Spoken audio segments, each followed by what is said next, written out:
All right, good evening. Today is Monday, October 4th, 2021. This is a special meeting and a workshop of the Board of Education. Do we have a motion to open the meeting?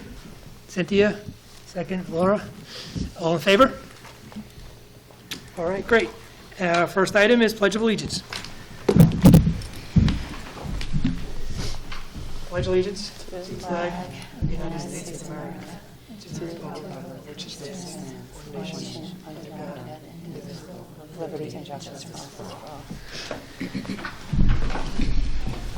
All right, so tonight is primarily a workshop. We have a little bit of business to do, but the workshop on block scheduling is the main business for tonight, so we'll just get right into that. Presentation on block scheduling. I guess we should come over there, right? Yeah.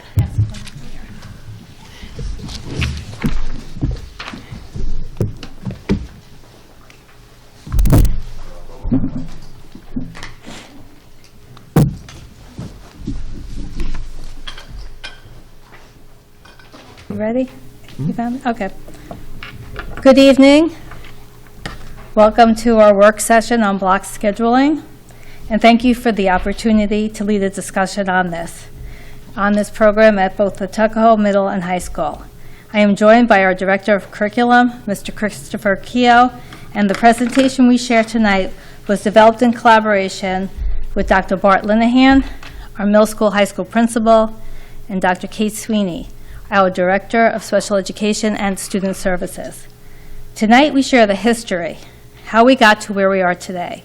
We also present an analysis of some of the pros and cons in terms of shifts and strategies that you may see in block lessons and our plans for helping the block be successful in the year ahead and how we are tracking its success moving forward. So, as you know, the block schedule was implemented in the 2020-2021 school year as a response to the CDC and state recommendations regarding cohorting, spacing, and contact tracing. As the year progressed, we monitored the impact and supported teachers in the new model. The block that was unique to the pandemic is not the block we are working on now. Flash forward to this August 2021. We received recommendations from the CDC and the state recommending once again some sort of cohorting. So we looked towards block scheduling to support the cohorting, spacing, and contact tracing. As a result, we shifted to an updated version of the block at the middle school, high school. In this new iteration, we no longer put blocks back to back. We also installed a traditional 8-period day at least twice a week in the 6-day cycle. In this first month, we have noticed that the 45-minute periods and the 90-minute blocks are being used differently and strategically, and we will look to continue capitalizing on the potential of this model. We discussed a modified block during budget discussions as well, if you recall, and we talked about ways to refine it and assess it and not to just let it go. So this was an ideal time to put block scheduling back in our schedules. As Dr. Goodman mentioned, we have seen the ways in which teachers have worked strategically with the two different models of scheduling over the course of the past 4 weeks. The research literature speaks to both pros and cons of block scheduling. Among the pros are links to achievement. It's important to note that there are different types of block schedules, so the research is limited in pointing to which specific type of block schedule is linked to achievement. And there are studies that indicate a small increase in GPAs when schools move to a block schedule. The research also cites reduced management tasks. In blocks, there's less of a need to log in, take attendance, distribute materials. Research also points to teachers reporting more likelihood to pilot and experiment with new instructional strategies and approaches. They cite a less hectic learning environment and a reduction in disciplinary issues. Meanwhile, research also points to cons associated with block schedules. This includes the fact that longer periods can pose challenges to students for whom attention, focus, and engagement might be a struggle. The balance of courses might also emerge as an issue. Scheduling is highly complex, and it is sometimes difficult to navigate a small building with the potential for singleton offerings and the need to meet graduation requirements. Lastly, in implementing a block, there's a great deal of instructional design, and this is something we continue to work on. We would like to share some of the strategies that you will see within a blocked lesson. Additionally, there are a few strategies we have already observed our teachers implementing in the block schedule. We will share these in the upcoming slides. So before we dive into the different strategies we've seen implemented, it's important to note that there are typically 4 different models of instruction you'll see in a block period. This is not an exhaustive list. Our teachers are creative, and sometimes lessons demand bouncing between these different models. In the classic model of a extended block period, you'll see a roughly 10-minute introduction or anticipatory set. This might be followed by approximately 15 to 20 minutes of direct instruction, including possibly breaks for check-ins or parent shares, but it will mostly be characterized by teachers presenting information. There will then be a period of application. So for example, a student might be applying their new learning to code different areas of a map, or they're using different conversion rates to help analyze spending in different areas of the world. The application period is usually a mix of structured and unstructured time and can last about 30 minutes. There's then some time allotted for assessment. This might be reflection or collecting materials or submitting work through an online learning system. And lastly, a conclusion or wrap-up. This can include debriefing the lesson's activities and looking ahead to upcoming learning. Other models include the workshop. So in the workshop, you'll see extended time for students to engage in student-driven inquiry. For example, it might be a flipped lesson where students have researched a topic, read a piece, or watched a video as homework, and then put that understanding to work in a series of activities. We've seen blocks dedicated to students workshopping a project, a podcast, an article of some sort. And they're typically driven by an individual effort, not necessarily a class-wide inquiry. So they might not all have the same prompt. Whereas in the lab, this is what you might see in a science classroom. It extends to other courses as well. But it's designed around a question and driven by inquiry. It might take on a role play, a simulation, or a Socratic seminar. It's a model that's preferred by project-based learning, and it's different from the workshop in that it is a prompt that is shared class-wide. The whole class is working on the same problem. And lastly, the block allows for extended times for in-depth performance-based learning and assessment. This might include speeches, presentations, readings. A science fair is an example of a block used for performance-based learning. One strategy you might see teachers employ in all these models is simply mixing up activities. A regular 45-minute lesson might mean a small portion of direct instruction and then an activity to test our new understanding.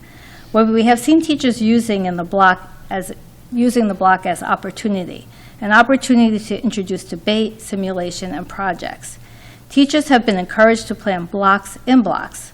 More pragmatic strategies we have seen put to use was setting a timer or asking a student to serve as a timekeeper. Teachers have backup plans, which they have found necessary for when they have additional time, and in some instances, when they don't have enough time. We have seen our teachers embrace this as a paradigm shift.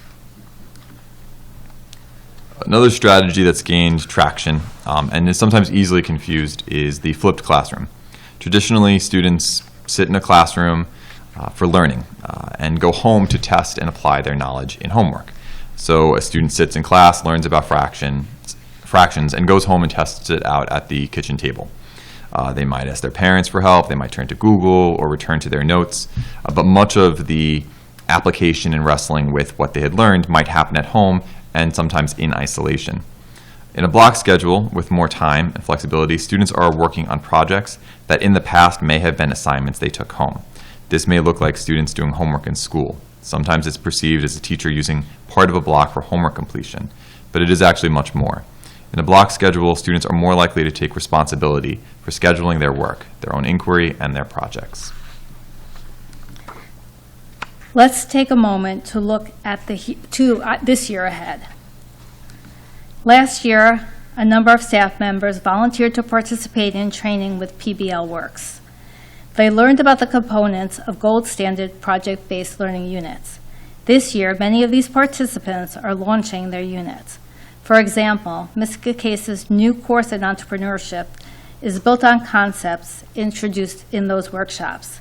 These are projects that extend over multiple weeks and drive inquiry and student-led investigation. Overall, we are continuing to reflect on these lessons and units, grow the capacity, and expand our offerings. Part of that expansion includes professional learning community. We are pulling together a team of teachers who are interested in participating in and leading collaborative learning. This will involve analyzing PBL units and lessons and optimizing and improving their instruction. Additionally, we'll expand the scope to include a focus on block schedules and the ways that things that we have learned in PBL training can be used to support all teachers. The teachers who have volunteered to participate in this group include teachers who have not yet been trained in PBL and some who have. But all teachers can provide some insights into how to teach in the block and questions and concerns that they want to investigate in terms of strategies that they can come up with. The group will investigate these strategies, develop a best practices manual, vet guest speakers for our extended days, and lead trainings on our extended and superintendent's conference days.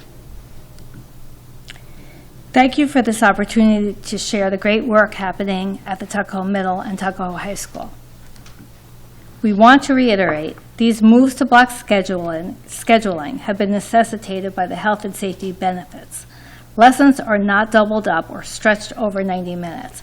Our teachers employ a variety of strategies and design. It is also important for us to identify that time for independent work is different than the traditional homework. This is not what the instructional time is for.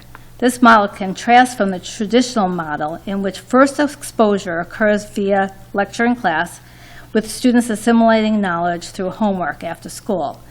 There is time in the block for independent work and inquiry. It is, of course, not a 90-minute lecture. Our teachers use this time productively, and we're very proud of the advances we made. If there is one thing I would like to underscore, is that the block schedule continues, and it continues to improve. I want to take this moment to thank, first of all, Mr. Keough for his leadership, Dr. Linehan for his leadership, and Dr. Sweeney for her support in designing this overview of our block scheduling. And really thank you to the Board of Education for your support in these quick shifts. We also thank our hardworking teachers for their ingenuity and flexibility. Moving to a block schedule requires collaborative partnerships, and they have been our partner in ensuring student safety and student success. Lastly, thank you to our students and families. Their resilience and passion for learning continues to motivate our continuous improvement. Thank you.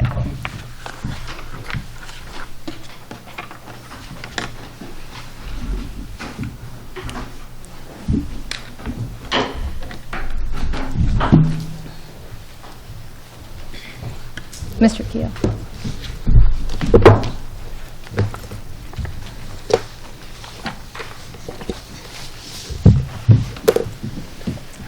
You guys have any questions or comments for us? I do. Yeah, you want Yeah, to go around the sure. horn? Yeah, Cynthia, you go first. Mr. Caston, you want to? Yeah, we'll go around the horn. Cynthia, go first. Okay. So, yeah, just two things, really. Thank you for, I guess, putting this together, because I think there are a lot of families, even students, who might be asking very much about this topic.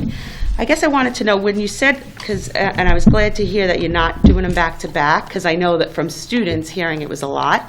And then you did mention that some of the classes you're doing, I guess, twice a week, with it's an 8-period day. Are there certain, and are you doing some classes, because I know that some are 45 and some are 90. Is there any thought on how you're choosing which ones might be the 45 or 90, or is it switching? There is somewhat of it switching, but Dr. Linehan has come up with a plan with teachers about when students need to have a 45-minute period. So it varies every month. So maybe they need longer period, but when they're being assessed, you might want to just do a 45-minute period. He makes decisions based on teachers haven't seen the students enough. You know, it depends on when holidays fall. So it's usually more than twice a week, and he is making decisions based on educational needs. Right, and it's not so much that a course, like, so for example, the switching between the 90-minute and the 45-minute will be the entire schedule. So there might be an A-day, sorry, A-day is the traditional day. But a B day and a C day, they're kind of grouped together so that it would be a full instructional day, but Got it. blocks of it. So the introduction of the A day, there might be more A days based on the time of the year. It might Okay. be more A days if there are a couple of vacation days, and the teachers want to make sure they catch up with all of their kids because they haven't seen them in a while. So the A day kind of gets deployed strategically when there's a need. Okay. All right. And the only other question that I had was, obviously, you're getting a lot of feedback from teachers, seeing what's working, what's not working, and I guess that's how it evolves. Are students being asked on, like, different maybe pros and cons on what they feel, maybe what they need for it to work? So we have been talking about that, and there's a few things. We are thinking of surveying students, certainly surveying teachers, and we are going to be doing that panorama climate survey. We think that will give us some information for how students are feeling this year. I have been doing my own informal screening, and the kids, I was just in an all-block schedule of classes on Friday, and I took some pictures for Facebook, and it's Friday afternoon at 2 o'clock, and they're still working. So the kids seem, I'm not sure all kids feel like this, but I've been asking them, and they seem to like it both ways. And we were talking, it's sort of like when you were in high school and then you went to college, and you're like, wow, this longer period, I can really get a lot done. It not only prepares them for college, but there was something about the way the college courses were. So I think the students, even the younger students, seem to be very adaptable for that longer period of time. The other thing that Chris and I, Mr. Keough and I were talking about today, elementary school is in blocks. That's what kids are. It's not how they pay attention for a 90-minute block for reading, and they're learning how to read. So it's not, when you really step back from it, it's like we took them from blocks to departmentalized, but they were able to do blocks when they were really young. So we're thinking that we're seeing our teachers embracing it and our students embrace it so far. I think what you said about the elementary is a good way for both, I guess, middle school, high school, both students and teachers to look at it to say, that's what, like, almost like you have to go back to the way it's structured. Whereas in elementary school, there is a lot more movement, hands-on, engagement, and things like that. And I think that's why in elementary school they're able to sustain that long time. So it does sound, because I have been hearing, I know you're making changes, and I've heard that from students, oh, like it's different today, and it seems maybe it is on the right track to getting better. So I would say, yeah, look to the way elementary schools were set up, because it works. Thank you. That's all I got. I have a couple of questions. When, Mr. Keough, when you were talking about GPA increases, was it significant increase, or? The thing with the educational research around block schedules is that there's so many factors and variables, it's hard to attribute the block schedule as the main driver of the changes in GPA. But there were marginal changes. They weren't significant and substantial differences, but they were all increases. They were also typically done with block schedules that look a little bit different than ours, where you might do a semester of math, semester of English, more like a college-like schedule. So that's usually where they saw the spikes in GPA. And again, by spikes, it might be a 0.2 difference. Okay. So it's usually not the research that drives decisions to move over to a block. And again, usually educational research is taken a bit with a grain of salt because there's so many variables that go into it. Well, that's So what a I was going to schedule- say, yeah. like, how are the variables controlled, and then can you say it's directly related to the fact that the kids are on a block schedule? And then my only other, actually I have two other comments. When you said in the last slide there that the school district strives for a 90-minute lecture. No, I said that we don't. Right, okay. Okay, You you were saying you misunderstood. don't, but I think the slide said that expects or whatever, and to me, that's a long time. No, what I said, and I'm sorry if the slide said that, is Tuckahoe does not expect a 90-minute lecture. Okay. We will not do that. We won't do that. That's not the meaning of a block schedule. Right, okay. That was a Okay. check for understanding, to see if you were paying attention. Yeah. Okay. Good job. I look tired and worn out. I'm usually paying attention. So Okay, well, I'm glad you clarified if it said that. That's not what we meant. Oh, yeah, no, okay, good, I'm glad, because I was sitting there like, they can't sit through 90-minute lectures. Okay. I can barely sit through No 90-minute 90-minute lectures.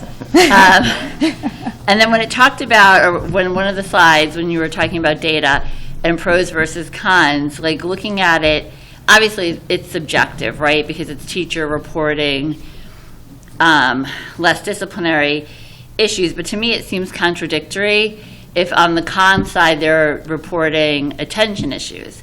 Because when I think about kids who are inattentive or have, you know, ADD, ADHD, or whatever, to me, if they're in an environment for a longer period of time, it would provoke more of those behaviors.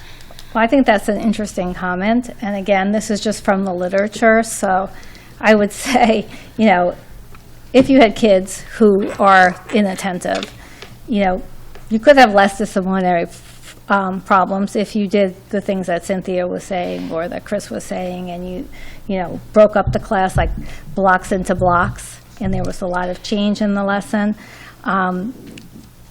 So Yeah, I was- pros and cons are sort of, you No, know. that's what I was going to say. I could see it on both sides, and I think it depends on how the block is set up. So in other words, if, like, when you see it, that's why I was saying, look to elementary classes. Kids are moving, they're doing, they're more active. And But if engaged, someone's yeah. not running the block that way and doing your more of a lecture type thing, yes, then you would see for 90, like, right, who can do that for 90 minutes, whether it's lecture or I'm just actually working. They need to be doing, more Right. active, hands-on, engagement, like that kind of thing. So that's why it probably is, the data shows Montessori. pros and cons. Right, I think it's How why is it also run? your, like, patient, not your student population. Like, different populations are obviously going to have different needs, different learning styles, like, all Right, those things must exactly. influence it. So have you gotten that feedback from our teachers? About students being inattentive? Yeah, and engaged during these blocks, because I've heard, so I have middle school and high school, and my own kids don't have an issue, but I've heard from other parents, like their classmates, who maybe do have some attention issues, that it's very difficult for the kid, and they hear a lot of feedback from the teachers. maybe I haven't not in a heard that positive feedback. way I heard that about feedback behavior. last year.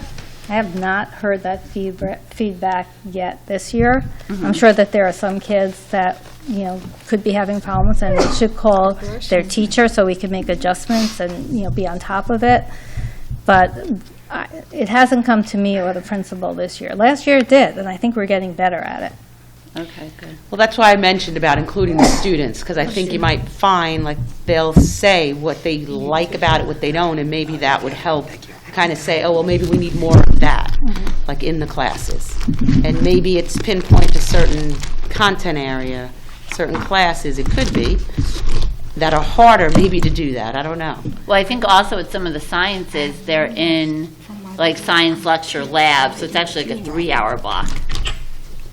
Yeah, and that I believe was, they looked at those specific areas, AIS, you know, that might follow the actual content area. So again, with a small school, sometimes it's hard to isolate those things because they might just fall back to back because of scheduling demands Right. or teacher schedule. So yeah, that would be a list of the cons. And I think one of the cons is sometimes the balance of courses. So, you know, kids might end up having a really, you know, challenging class load on one day and a lighter class load on another day. And sometimes in smaller schools, that emerges as more of an issue because there's less places to put certain classes. So that's something that schools that go over to blocks have to be cognizant of. The other thing I wanted to mention was the data piece on the discipline. A lot of that data was done quantitatively, school-wide, and they would often attribute that to changes in school culture because there were less transitions in the lockers, there was less of a harried, like, running around to point A to point B to point C. Because when you have 8 transitions in a school day and then you switch to 4, there's a little bit more calm, a little less interactions, a little less time for things to bubble and brew. So they often attributed it to that. That makes sense. Okay, thank you. It was a great presentation. Good. You're at that. I'm up, yeah. Thank you, yeah, it was a very good presentation. Just, I'm probably repeating Cynthia's question because I don't understand the answer, maybe. So one of the feedbacks that I've, both my high schoolers as well as some of the parents I've spoken to, from their children, the student perspective, is that inconsistency, you mentioned that, Dr. Lenahan, is based on academic needs, I think is what you said. I guess what I'm wondering is, I know some schools that do block schedules, so I was sort of asking around to a lot of teachers in our district, and they have similar, where it's 2 days regular and then 3 days block schedule, but they have it consistent. There's no so in other words, we started out with odd days, we started out with every third day. I know we've changed it a couple of times, so I'm just wondering, both from a teacher's perspective and a student's perspective, why can't we just have a consistency? Because if I was a student and I knew next week's 3 blocks, next week's 2 blocks, my mindset and my strategic, as a junior AP, Or even planning assignments. these kids have packed schedules, so I think they're just, it stresses them out to not know. And I'm just wondering, when do we get to that point where we're comfortable with, okay, this is what we're going to do? You want to answer that? Sure. Well, we talked to Dr. Linehan today. I think it is usually two times in the block, in 6, we have a Six schedule, yeah, 6 day schedule. cycle. And he only changes it again, like when Chris said, when, teachers haven't seen a kid a lot, or it falls on a Monday, is a holiday, or there's an assessment period. I don't think it's that inconsistent, but I could check on that. I know he gives an update in his Friday update of what the schedule is. Well, the other thing is that so he does give the update, so on Fridays, they kind of know. Because even as a parent, I was sort of looking ahead, because I have, sometimes you have to schedule an appointment or something at a lunchtime, you just don't know, and they don't know. So I would be curious, I would have loved Dr. Lenhead to be here. I think it's important that when we have workshops that the administration, it would be nice, but I'm sure he'll get back to us, but that would be great to know why that is, and I He personally did think... explain it to us. He Yeah, do well- better than what I explained. Yeah, it's traditional, And he was I would part just of repeat what this. you say, that it's a cycle, and then as needed, kind of this fluid response to, these kids aren't going to see their teacher for, that's another con of the block schedule, is that you might not see your teacher if it's a 3-day weekend, and then you're absent one day. You might not see them for 5 or 6 days. So Okay. in those cases, I think organizationally, Dr. Linehan might say, all right, so it's been these number of days, let's do an A day, even though we're scheduled for B, C. And I believe that's when he would put that in the Friday announcements, make sure people are aware. Right, which is good to know, yeah. Yeah, but I don't think the idea But is... is it possible to do it, like Laura's saying, maybe ahead of time? Like we know when we have holidays, So we already know right? the Yeah. holidays. Right. So to sort of plan out, even for, say, the quarter, to plan out so the kids know, because it is stressful when they don't know, and then, oh my God, I have that, now I have to do this Yeah. that I didn't know I was I'm gonna not have to understanding do. why you can't plan it out, but maybe Dr. Lenahan can explain that Yeah, when he comes next time. we'll bring that back up to him. Yeah. He may have it mapped out, and I just don't want to speak for him. Yeah, I don't want to. Okay, well, I mean, then- I know last year he had it mapped out. Yeah, that last year is- was mapped out. Yeah, it so was mapped very out, clear, yeah. and it was mapped out for the whole year. Yeah. So it does, the kids really, I think, for them, and I Yeah. would think, yes. Yeah, last year it was. If I want Yeah, to know I on think- Friday what my schedule's going to be like next week, it would Yeah. stress me out too. Okay, That's well- that's how it's been so far. I think If it he is was mapped out, looking. maybe we should be sharing that then with the whole community. Yeah, we'll ask him. I know he had a lot of thought that he put into this, so Yeah, sure. we'll ask for that feedback. That would be great. Thank you. And share it. So my next question is, you mentioned a percentage of the staff has been trained on block and project-based learning. So my first question, I guess, based on that, and I should know this probably, but how many teachers do we have altogether, middle school, high school, and then what percentage of that total has been trained in block and project-based learning? Last year, I think the number might be 19 or 20 teachers that participated in the training on PBL. It wasn't necessarily training for block schedule, but I Okay. think the two things are very closely related. Right, right. So Yeah, yeah. And So I about think 20? that, 20 out of how many? I believe there's maybe 56 teachers. Yeah, I'm afraid. I don't want to. I So don't about wanna say, 20%? but I bet About a Maybe third? no. About Ms. third. Sparks may Third, know, third. but 30%? what we're doing is we're training not just people who are trained in PBL, but also on a voluntary basis, people who want to be leaders in this. And how many do we have? About 8. But we see them as turnkey trainers, so they'll be trying things out in their class. They'll be during professional, we have those Wednesdays that we meet, the extended school days.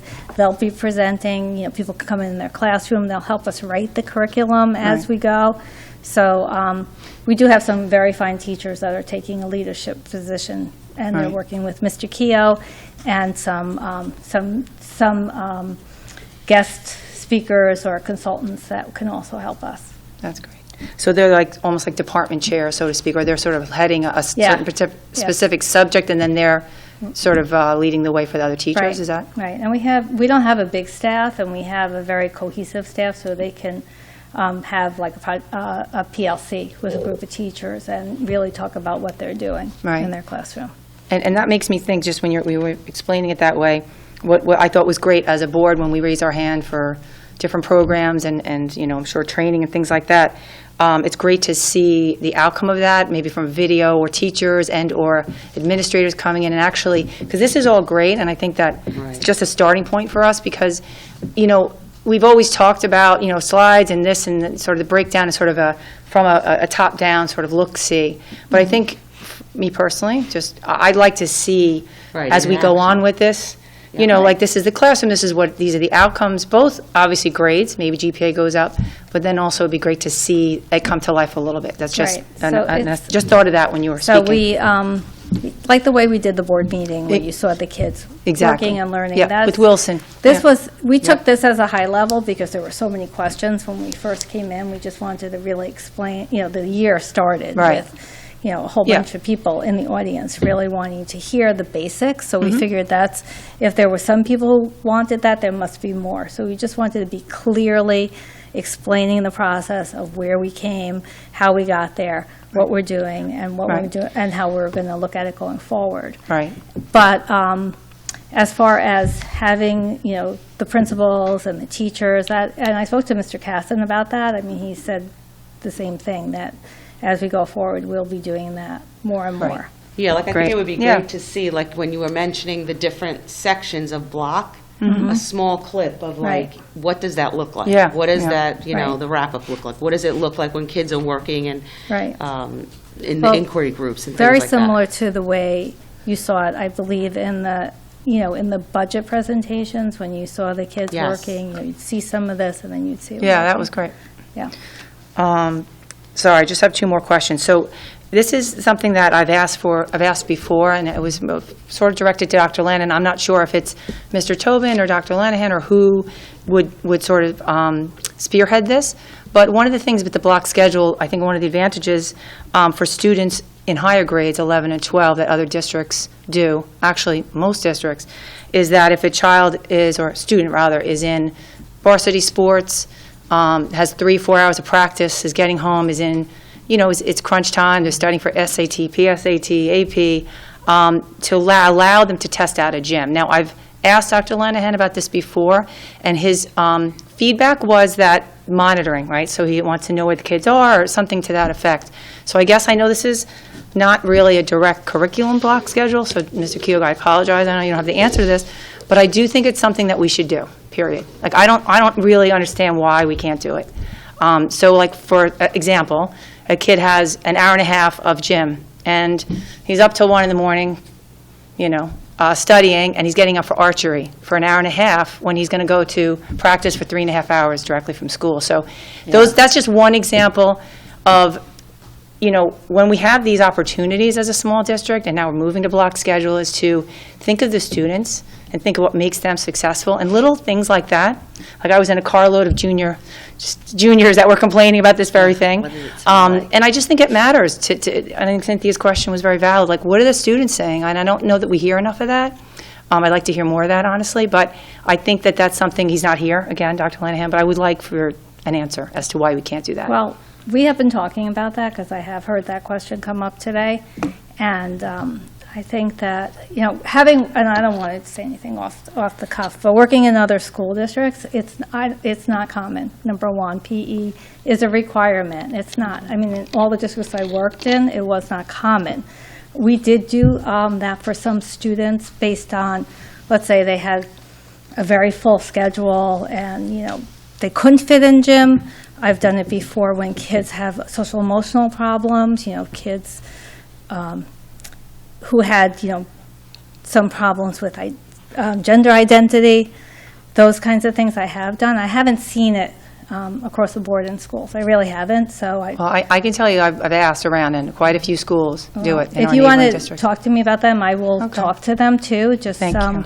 I don't want to call them out here, because I'll just call the superintendent, or actually, Yeah. I could just do a survey I mean, I don't and see understand, the so putting percentage. aside that who does and doesn't do it, like, why can't we do that? What would be a reason to I not? was just going to say, is it like a state mandate thing? No, because you can or- test out, and then you can, when if you're not in the sport, you go back into gym, because it is a requirement. sense.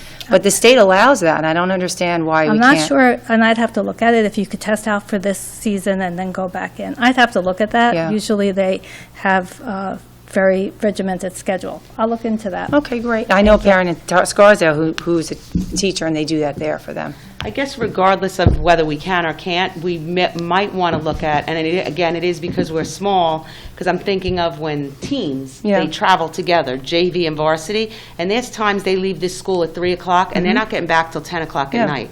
There is no way kids can actually get their work done. And sometimes that happens twice a They week. would be better served with like an hour So and a half it's study hall. really- Study a hall, challenge go to the for those library. kids, I mean, yeah. I think juniors and seniors, and the school specifically does it for juniors and seniors. Mm-hmm. Because, and now we also allow juniors to leave, don't we, at lunchtime? So, I don't, if we're allowing them to. that, but, you Yeah, know, this it's is- just something that we've talked about Right. before, and the answer is tracking kids, so I'd love to know how we could make that happen. I think it would make the quality of life for many students that, to Cynthia's point, get on a bus and get home at 8 o'clock at night and are in that crunch time of studying and stuff. It would make a huge difference in their daily life. How are kids tracked during study hall? They just sign in. just Dr. sign in? Linehan's not here, and Oh. we're focusing on block scheduling, but I will definitely bring that up. Okay, well, it's a round block schedule, but, okay. One last question, I'm sorry. So the, wait, hold on, I had one more question, I'm sorry. Example, gym, yeah, and art was another one that we'll just stick with the gym, never mind. AP, so the other thing I just wanted to mention with the larger schedule, and I apologize, my last question. AP schedule, I mean, the block schedule for the AP classes, and I'm just curious, this could be another this is another perk to it, I think, and you correct me if I'm wrong, but, so we're, for example, have AP Computer Science, AP Physics this year. Is there, and the students that are coming into that, juniors, for example, haven't had physics, right? So we're putting them in, AP, I believe, is a college level. It's a pretty high advanced coursework, right?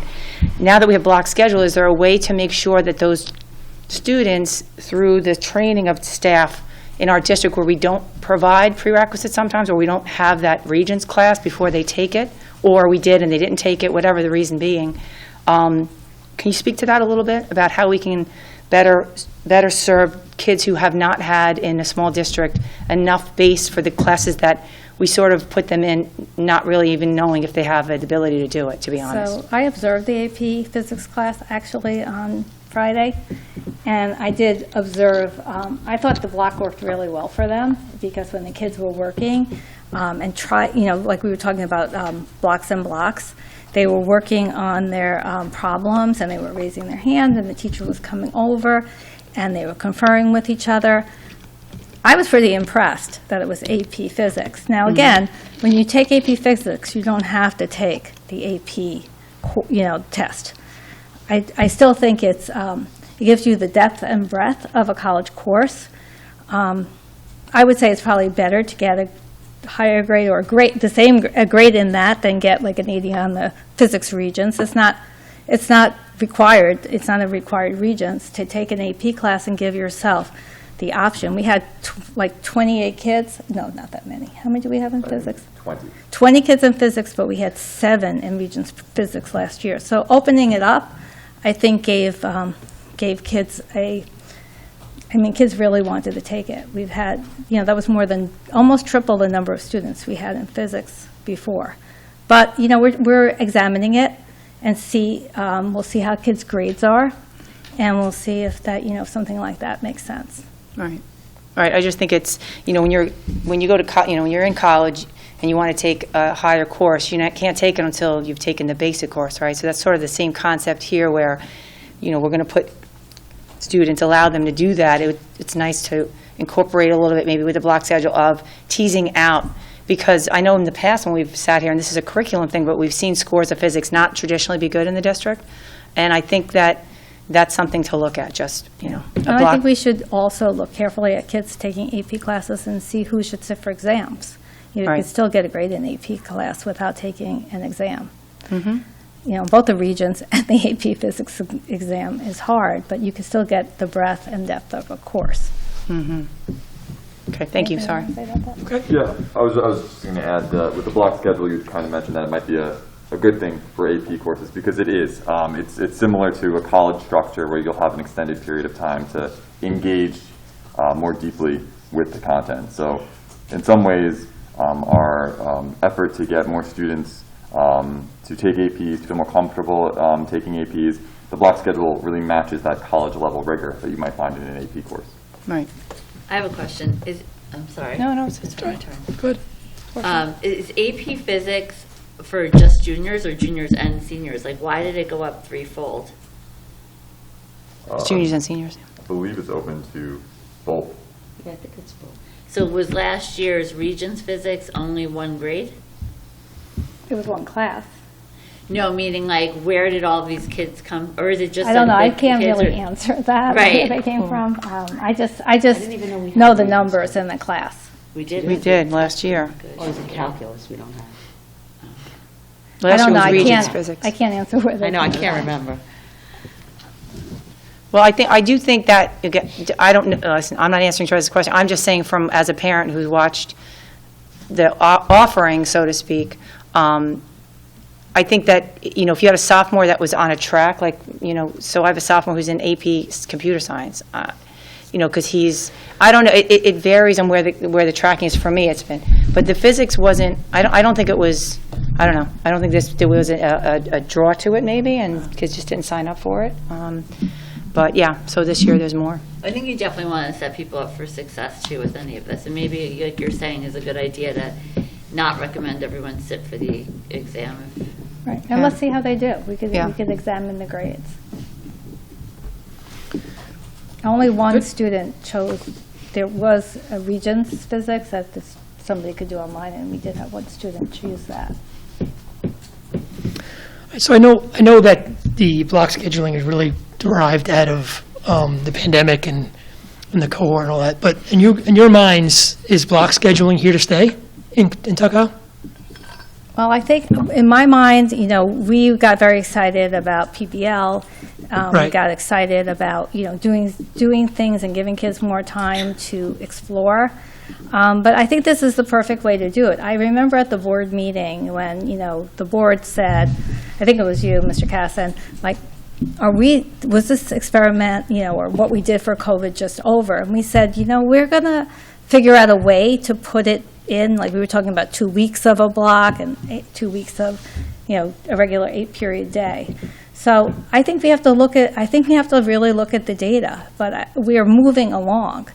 And, you know, I think more people are believing in it than, you know, the way we did it last year. So I can't say. I think data will speak for itself and see how. Well, kids I do. know PBL is one of our strategic goals, right, is to get, well, modern learning really, but I know PBL was part of the strategy of that pillar of our strategy, of our strategic plan. So, I mean, I understand this is PBL and block scheduling is difficult to sort of roll out.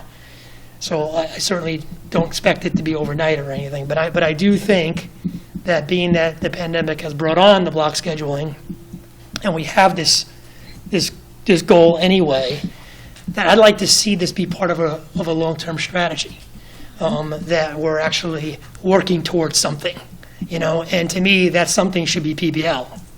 So block scheduling to me is a important component to PBL.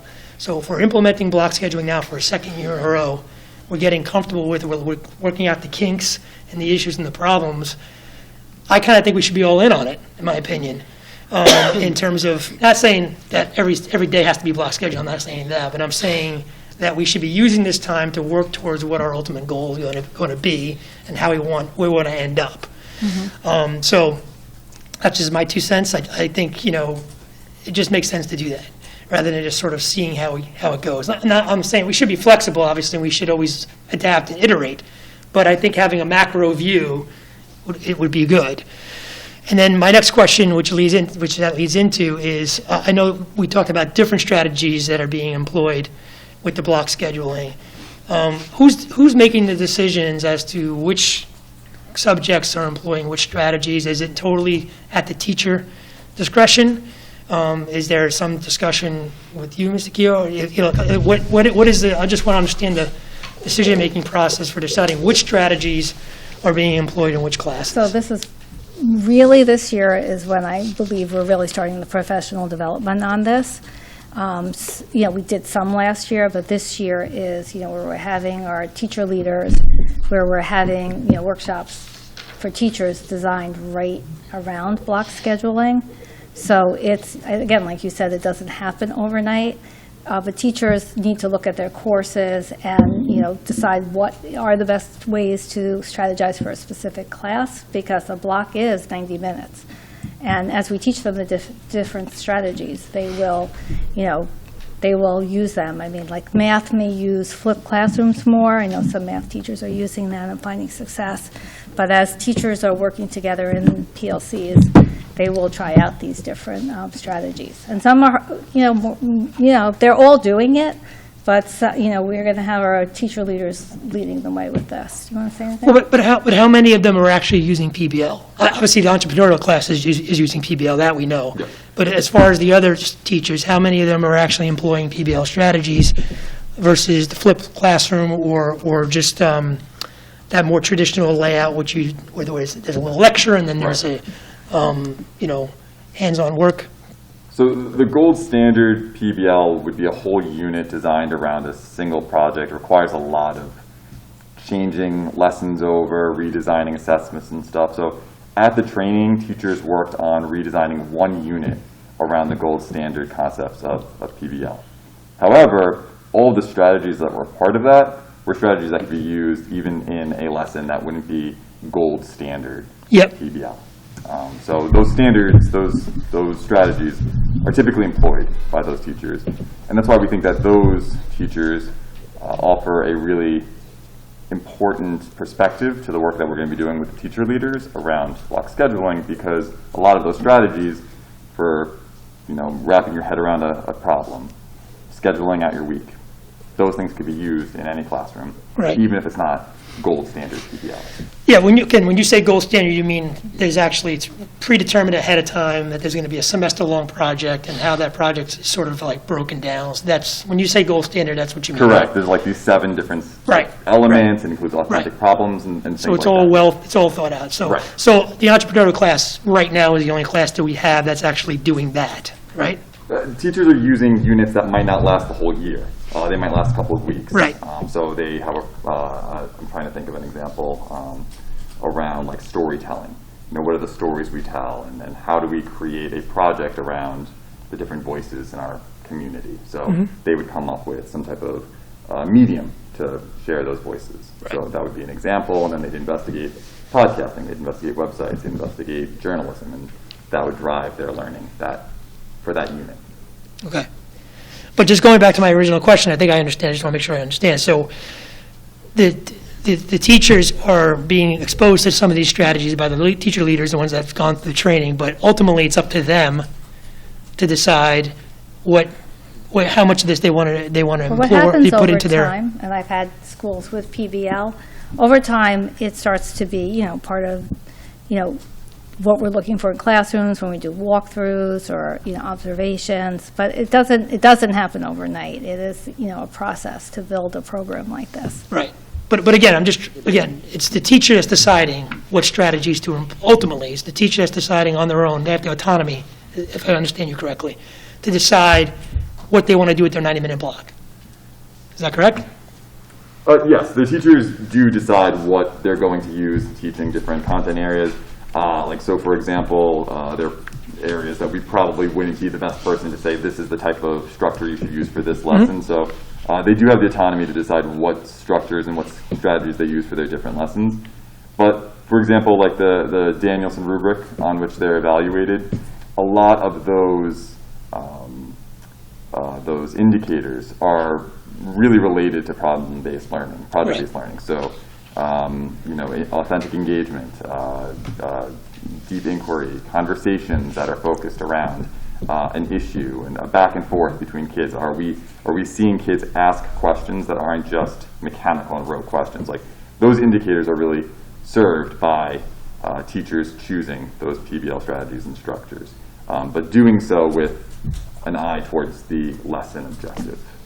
Right, and this year, there's more training with administrators looking for those things, like what is it to observe a teacher using those strategies? Okay. And just to pony off of, just to clarify on Laura's question about the training, about 20, sounds like about 20%, or a third, I should say, of our teachers have received the training. Is there plans to get more to go through the training, or is it more so that third is going to train the others? Is that the strategy, or combination of both? Combination of both. Okay. And the training that they received collectively is all the PBL Works Bucknell training, that training? Yep. It's all the same training, I would assume. Okay. Yeah. And how do they receive that? Is that like a virtual training? It was a virtual training, which I think probably had an impact on, the balance. Like, for example, I think if we were all in person together, engaging in problem-based learning, it would have been a different experience. So we've taken from that experience what we can. We've purchased books. We're doing studying. So we think moving forward, given, remote learning and hybrid instruction for professional learning purposes, we might be better serviced by building up the capacity within our staff and sharing it out that way through the structure of a teacher leader. Right. Yeah. And we also are looking for consultants, so that, maybe that when you get the consultant in, it's a little bit more of a hands-on, team teaching kind of thing. Right. That helps move people along than just say, okay, you use this strategy, goodbye. We really, Mr. Keough is looking for people who could do that for us this year. Yeah, so my final thought is just to reiterate, I just feel like if we are planning on making PBL a big part of our curriculum strategy, and I hope that we are, because I think it's the right way to do it, you really can't do PBL without block scheduling, right? If you're going to do PBL, well, you can, but not really effectively. PBL and block scheduling kind of goes hand in hand, right? So if we do have an intention of moving more towards more robust PBL strategies, then I think we should be considering how we want block scheduling to be a part of our way of doing things going forward. I think, And use this time to hone it and get it right and move in that direction. That's just kind of my feeling on it. But thank you. Lori? Okay, so I'm a huge fan of block scheduling, both having taught in block scheduling, both worked at the state level where I went around to schools and monitored the quality of the block scheduling and what they're doing. So I think it's a wonderful opportunity for students to really, really go deep in depth and breadth of their learning. I think it's a great opportunity for teachers to really hone in on their skills and their content. I think that it's an opportunity for students to really tap into critical thinking skills and creativity, which lends itself to, what do I want to say? It lends itself to building in the social emotional realm, because there a lot of times creativity can help with social emotional adjustments and that sort of thing, because they're working in their gifts and their talents and their positives, right? I also think it's a great time to build in progress monitoring, to see how the students are, progressing each day, not just during the beginning of the year, the middle of the year, and the end of the year. I think that the coronavirus shutdown really forced my colleagues in education at the higher levels, I want to say 6 through 12, to get outside of the traditional box and really expand themselves in this profession. It's long overdue. We do great things at the elementary level, and they just sort of stop right at 5th grade. So I think it's a great transition for our elementary schools, students when they transition to middle school and then to high school. I think it's terrific for our high school students when they transfer into colleges or tech schools, or they transition into work. I can't think of a job where I spend 45 minutes and I'm done. It takes long. So these are lifelong adjustments that I think we have to make, and it's important for our kids to engage. So I said all that to say, when it's done correctly and properly, right? So I think at the elementary level, it's sort of expected. So this is going to be new for our colleagues that are in the middle school and high school. And I think that we need to set the expectation that it is evolving and nothing is going to happen overnight. Even people in districts who are doing project-based learning, it's something that takes years and years and years to do, because life is changing every day. It's a moving situation. So I think the expectation should be realistic about what we want to do. I also think that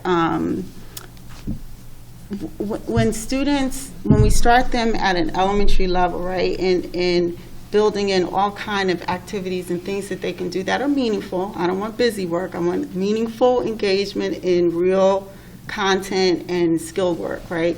So I think that when we do that and it's consistent all the way through, we really set our kids up for really positive and successful experiences going forward, both professionally and personally. So I'm so happy that we're doing this. My only push would be that we just make sure that all our teachers are trained, that it is ongoing training that they receive. It would be great if we could get a consultant in to really work through that with them throughout the year. It's great to have turnkey situations, but we know that when you turnkey, I'm guilty of this too, we kind of throw in our stuff too that we think is right, and sometimes that might not always be the best thing, not in every situation.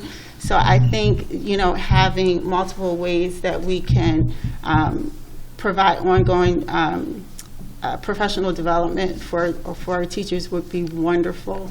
And even providing them time to come in when there is a teacher who is doing some great things in there so that they can observe one another. So that should be an aspect that's in there too. And I would suggest too, might be a good idea from, having the visual that you said, so parents can see, since we can't come into the classroom and sort of see. I used to like doing that, embarrassing my son and coming in when the parents could come and visit. He hated it. I was probably one of two parents sitting in the back watching, but I loved coming in. So since we can't do that right now, I think that, like Laura and Cynthia said, having that kind of peek in to see what that looks like would be great. And so I think that also, lastly, that children adjust to structure within our, consistent structure within our programming. They just do. They do it as little ones. They will continue to do it and adjust as they move forward. And I'm just really happy that the district, I'm with Pete, if we want to get into, project-based learning, community project-based learning, projects and that sort of thing, then we have to, I hope that we continue to keep the block scheduling in, but just that is done very, very well, and with ongoing professional development and support of the teachers who are engaging it. Thank you. Great, thank you. All right, we do it on time. It matters, but.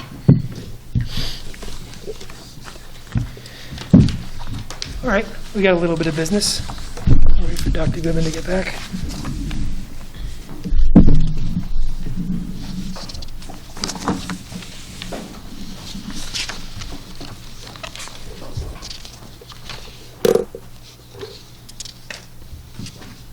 Okay. Next, we have our consent agenda.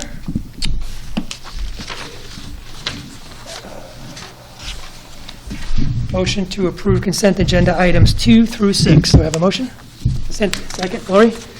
Any discussion about consent agenda items? All in favor? Okay. Next is business of the board. Approve a side letter agreement. Resolved that the Board of Education of Tuckahoe Union Free School District hereby approves the side letter agreement dated September 28, 2021, by and between the district and the CSEA, as attached to the official minutes of this meeting, and authorizes the superintendent to execute the same. Do I have a motion? Laura, second. Lori, any discussion? All in favor? All right, next, approve another side letter agreement. Resolved that the Board of Education of Tuckahoe Union Free School District hereby approves the side letter agreement dated September 13, 2021, by and between the district and the CSEA, as attached to the official minutes of this meeting, and authorizes the superintendent to execute the same. Do you have a motion? Therese, second. Laura, any discussion? I'm not sure which one, Dr. Goodman, but I know, this one, yeah, this is the one, the code coordinator. Did you want to just speak a little bit about what that position, this side letter is to provide compensation for the COVID coordinator, so if you could just speak to what that coordinator is going to do. So, the American Recovery Plan, which we got money for, puts money towards, learning loss, which we're going to be presenting on pretty soon, but also towards COVID-19 and dealing with the issues around COVID-19. So this position is given to a school nurse. It's $5,000 because she is going to be, I am the COVID coordinator and I have been. Usually the superintendent isn't that, but I took that on because I just think it's such a big ordeal. But one of the nurses that's getting this, Fiona Higgins, even all last year, she was instrumental, because what happens is the state, and those of you who are in the Health and Wellness Committee knows this, that you turn around and there's all, between the CDC and the State Education Department and the New York State Education Department and the Health Department, we continually get new mandates that are sometimes a little hard to figure out and also to implement in the schools. So this nurse, is available, because usually we get our new mandates on Friday nights for some reason, but she's available on Saturdays and Sundays to discuss it, to help work with me and, the other nurse in the school and the principals to understand, what everything means. And in the year, what, even the contact tracing changed recently, and then it changed again. I sent something out to the whole community. It's confusing. So just to have her, she's available. She is not doing this during her school time. There's been a lot of extra time that she has put in even now. So this is a small token of the work that she does at night, on weekends. Always working closely with me, and when necessarily, she also is the person who calls Dr. Caligaris, our school physician, and reviews some of the mandates and how we're going to institute them in our schools. Okay. And again, this $5,000 is funded out of Yes, the it's not out of COVID our relief. budget. Yeah, right, out of a budget. Okay. All in favor? Okay. Next is resolve. Oh, that's the side letter, right? We did it. That was number 3. Make sure I didn't miss something. Oh, there's another side letter. Okay. Yep. Resolve the Board of Education of Tuckahoe Union Free School District hereby approves the side letter dated September 30th, 2021, by and between the district and the TTA, as attached to the official minutes of this meeting, and authorizes the superintendent to execute the same. Do I have a motion? Laura, second. Cynthia, any discussion on this? All in favor? Okay. Next is approve an MOA. Resolve that the Board of Education, the Union Free School District hereby approves the memorandum of agreement between the district and Mount Sinai Hospital dated September 28, 2021, and authorizes the superintendent of schools to execute all documents pertaining to the same and to take all actions consistent with the terms thereof. Do I have a motion? Therese, second. Lori, any discussion? Did you want to explain this as well? This is testing, so right? this has to do with our surveillance testing.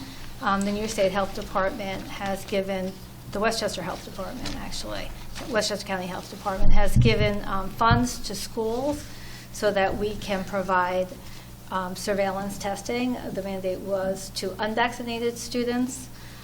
So we took the mandate literally, and we did a survey to students. We've got, altogether, we have 49 students signed up, but 36 of them are from the same family. So it seems like, certain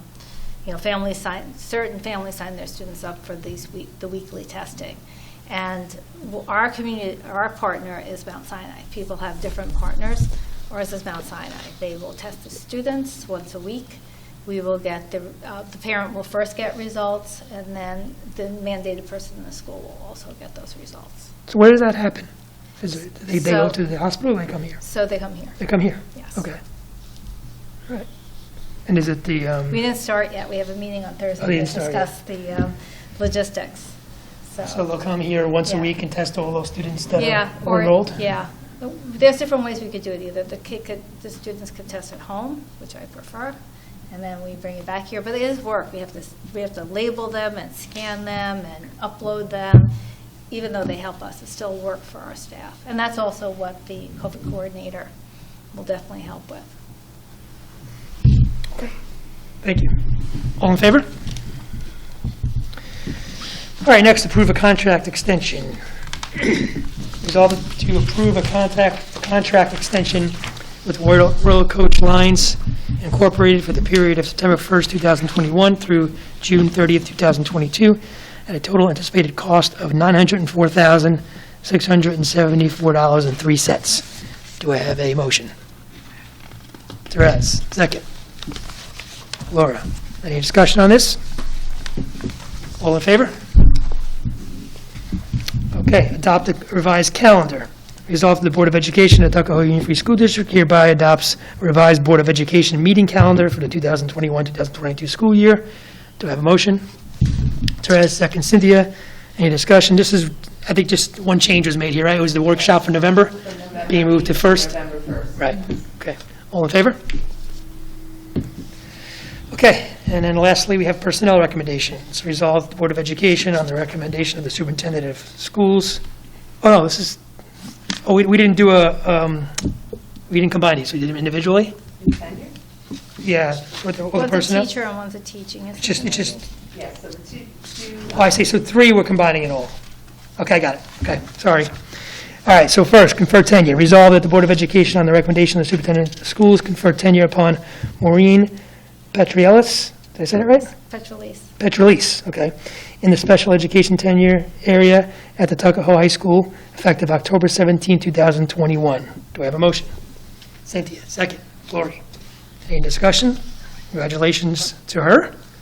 Do I have, let's vote. All in favor? Okay. Great. Next, confer tenure as well. Resolved, the Board of Education, on the recommendation of the superintendent of schools, confer tenure on Nadia Gordon? Yep. Nadia Gordon. Nadia Gordon, right, in the teaching assistant tenure area at the Tuckahoe High School, effective November 21st, 2021. Do I have a motion? Lori, second. Therese, any discussion? All in favor? Can I say something? Yeah, absolutely, go ahead. Okay, so I just wanted to explain the way we're doing this going forward. First of all, congratulations to both of them. Yep. But we are going to bring together all the people that had tenure throughout the year at our April 20, which one? 19th meeting. So that we don't just have two people here, one person there, and we'll have a cake and a celebration and balloons. So, and also the board has, because this was a September, you've already Yeah. had executive session and Right. heard No, about you them. remember that. The board does go over the tenure Yeah. recommendations. Right, so this has to do with their hire date. Right. It's staggered because of the higher date. Yeah. Exactly. Right, yeah. No, we did receive executive session sort of briefings, if you Yes, will, from yes. the administrators on each one of Yeah. these, yes. Okay. Okay. All right, great. Then lastly, accept personnel recommendations. Resolve that the Board of Education of Tuckahoe Union Free School District hereby approves personnel action items A through N as outlined below. Do I have a motion? Cynthia, second. Therese, any discussion on this? I Well, actually have a question. Go ahead. On the stipends that are rescinded, are those clubs no longer existing, or? Oh, not, E? If a person, sorry, E, yes. so, Like the Yeah, if theater a club person- and Over here. Oh. some of these are non-existing, but sometimes a person would say that they could do it, and then they're saying that they're not doing it. Okay. And it's just like with a teacher. So do we not have a coding club? The person we hired for the coding club is not here, so we are looking. And do we have theater? That's Cottle Theater. Hmm. Yeah, believe that we do. I can't get back to you on that, but the coding person we hired, and the person didn't come as a teacher, so No. we had to rescind that. So anybody who wants to be a coding club coach, it's posted. That's the one I'm most concerned about. Are we going to still do the Tiger program? We're doing the Tiger program. Oh, too many commitments? Okay. Okay, yeah. Okay, we're doing it. Okay, never mind. Yes, we are. Okay. We're giving, instead of doing the 1.0 as we get kids in it, we're giving teachers extra periods. Okay. Okay? Okay. Okay. All in favor? All right, that's it. Brings us to adjourning the meeting. Do I have a motion to adjourn? Laura, second. Lori? All right, all in favor? That's it. Thank you very much. Have a good night. Sorry. Teresa's always in favor of adjourn. Favorite part. Cynthia's always first on that vote. Yeah, I beat her.